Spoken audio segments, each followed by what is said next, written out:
지난주 우리가 보았던 마태복음 16장 24절 말씀 안에 예수님이 이렇게 말씀하셨습니다. 누구든지 나를 따라오려거든 자기를 부인하고 자기 십자가를 지고 나를 따를 것이니라. 이렇게 말씀하셨습니다.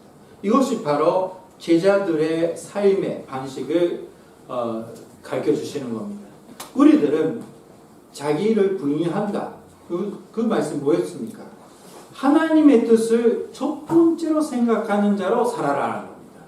모든 것 버리고 아무것도 없는 사람 되라 그런 거 아니라 하나님의 뜻, 예수님의 뜻을 첫 번째로 생각하는, 제일 중요하게 생각하는 자가 돼서 매일매일 열심히 살아가라는 겁니다. 자, 그 말씀을 하시고 나서 요새 후에 여섯째 날에 예수님은 오늘 말씀에 나타나시는 겁니다. 여기 보니까 1절 말씀 보니까 높은 산에 올라가셨다라고 써 있습니다. 아주 높은 산에, 아마 헤르몬산이라는 산이라고 생각할 수가 있는데 아주 높은 산에 올라가셨어요. 왜요? 거기서 이제 에리야와 모세와 함께 이야기하기 위해 산에 올라가셨습니다. 자, 오늘은 예수님의 변화된 빛이 나는 모습과 그리고 하늘에서 내려오는 하나님의 말씀을, 그의 말을 들으라 라는 말, 그의 뜻을 다시 한번 확인하고자 합니다. 자, 2절 말씀 보면 그들 앞에서 변형되사 그 얼굴이 해같이 빛나며 옷이 빛과 같이 휘어졌더라, 이렇게 써 있습니다. 예수님의 모습이 변했습니다. 그러나 이것은 변한 거 아니라 원래 모습으로 돌아가는 거예요. 예수님을 자체가 해처럼, 태양처럼 빛이 나는 분이, 그 빛이 뭡니까? 하나님의 영광입니다. 제자들에게 이 모습을 보여주시는 것은 예수님은 하나님이라는 것을 가르쳐주기 위해서였습니다. 이때 제자들은 아직도 예수님을 하나님이라고 그렇게까지 생각 안 했어요. 대단한 선생님이라고 생각하는 거죠. 그러니까 이 원래 모습을 보여주시는 겁니다. 그리고 옷도 하얗게 되었습니다. 그거는 예수님 자체가 빛이 있기 때문에 그 옷도 하얗게 되는 거예요. 자, 하나님의 영광을 비춰주시는 그 모습을 보여주셨습니다. 그리고 그것만 아니라 3절 말씀 보십시오. 3절 말씀 보니까 그때 모세와 엘리야가 예수와 더불어 말하는 것이 그들에게 보이거늘. 이제 엘리야와 모세가 하늘에서 내려와 가지고 그 산 위에서 변화된, 아니 원래 모습이 된 예수님이랑 대화하는 겁니다. 대화하는 거예요. 무슨 말이 하고 있는지 누가복음 9장 31절 말씀에 기록되고 있는데, 그거는 바로 십자가의 죽음을 위한 이야기를 하는 겁니다. 엘리야, 모세라는 것은 율법의 대표자. 율법은 예수님을 통해서 완성됩니다. 그리고 엘리야라는 것은 이것은 애원자를 대표하는 사람입니다. 엘리야는 애원자를 대표. 애원라는 것은 예수님을 나타나신다, 예수님을 오신다라는 것을 계속 전했던 말씀들이죠. 그러니까 이런 예수님이 오시면, 예수님의 십자가에 달려 죽으시고 부활하시면 완성되는 율법과 애원, 그것으로 관련된 사람이 와서 이야기하는 겁니다. 그리고 제가 생각하기는 예수님의 십자가를 아직도 사람들이 이해 못했던 그 시기에 100% 알고 기다렸던 엘리야와 모세가 와가지고 예수님께 힘을 주시는, 그거 알고 있습니다. 예수님은 이때가 왔습니다. 이렇게 막 위로 아니지만 결력하는 그런 모임이라고 저는 생각합니다. 자, 이 모습을, 예수님이 이 모습을 제자들에게 보여주신 것은 제자들에게 나중에 이런 모습이 보았다라는 것을 우리가 알 수 있게 되기 위해서, 기록하기 위해서 예수님은 그런 모습을 보여주셨습니다. 그 의미는 뭐냐면 예수님은 하나님이다 라는 거. 그리고 예수님은 빛이 나는 분이다. 그리고 마지막으로 우리도 이 세상에 떠나가면 예수님처럼 빛이 나는 존재가 된다. 새로운 몸과 완벽한 몸을 가지고 살아가는 그런 사람이 된다라는 희망을 주기 위해서 그 모습을 보여주시는 겁니다.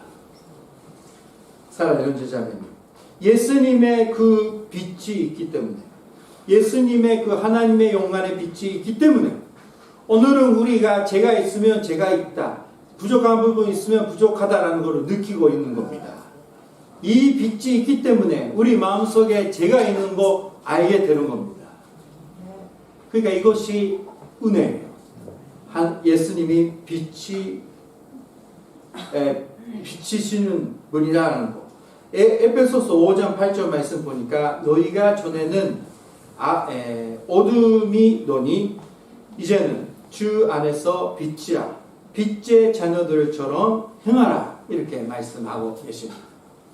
자, 사랑하는 형제자매님, 내일 어떻게 되는지 모르고 우리가 왜 살고 있는지 모르고 어둠 속에 있을 때 예수님을 만나시기 바랍니다. 예수님을 그 하나님의 영광으로 영광의 빛으로 비춰주셔서 우리가 어떻게 살아야 되는지 우리가 어떻게 해야 되는지 다 보여주십니다. 우리가 그거를 알아볼 수 있게 해주시는 거예요. 어둠 속에 있지 않습니까? 사랑하는 형제자매, 뭐를 위해서 살고 있는지 어디 가는지 그럴 때는 예수님을 통해서 비춰지는 그 빛을 통해서 우리 영적인 눈이 열어주셔서 우리가 볼 수 있게 되는 겁니다.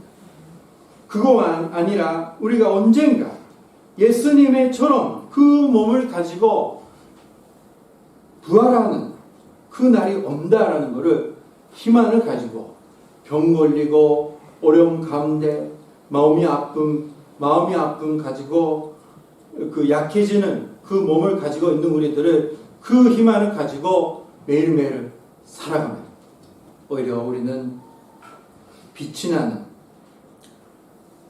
사람들에게 빛이 주는 그런 존재로 살 수 있게 되는 겁니다. 자, 이 예수님 모습을 보았던 베드로는 4절 말씀 보니까 4절 말씀 안에 이 각 사람 이 예수님, 모세, 에리야를 위해서 초막을 셋을 지겠다, 만들겠다 하는 거예요. 그 무슨 말이냐면 언제든지 여기 올 수 있도록 집을 만들겠다는 겁니다. 이거는 사람들의 욕심입니다. 사람들의 욕심이 얼마나 일본 땅에 사람들의 욕심이 있어서 하나님이 아니라 신들의 집이 얼마나 많이 만들었습니까? 그죠? 여기에 있으면 언제든지 내가 만날 수 있으니까 이런 욕심이죠. 근데 그런 욕심을 잘못된 겁니다. 하나님이 안 된. 그래서 5절 말씀 보니까 이렇게 써 있습니다.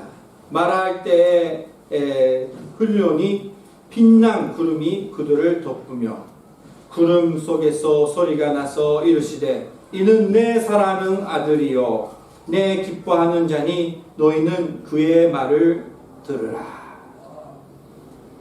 하나님의 뜻은 제자들에게 그리고 우리에게 주시는 하나님의 뜻은 뭐냐면 우리가 해야 되는 것은 하나님의 거할 수 있는 아름다운 교회를 만드는 것도 아니고 하나님의 거할 수 있는 장소를 만드는 것보다 우리는 예수님의 말을 듣는 그런 마음을 가지라는 겁니다.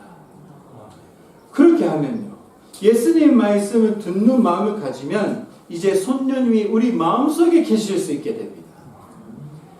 하나님이 우리 안에 거할 수 있게 되는 거예요. 그러니까 하나님의 뜻은 이 예수님의 사랑하는 내 아들, 너희는 그의 말을, 예수님 말을 들으라라는 겁니다. 사랑하는 형제자매님, 하나님 위해서 뭐 해야 되지 고민하지 마십시오.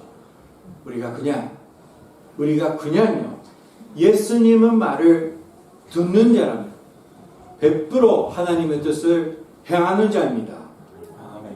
심플하게, 우리 믿음은 심플하게 해야 됩니다.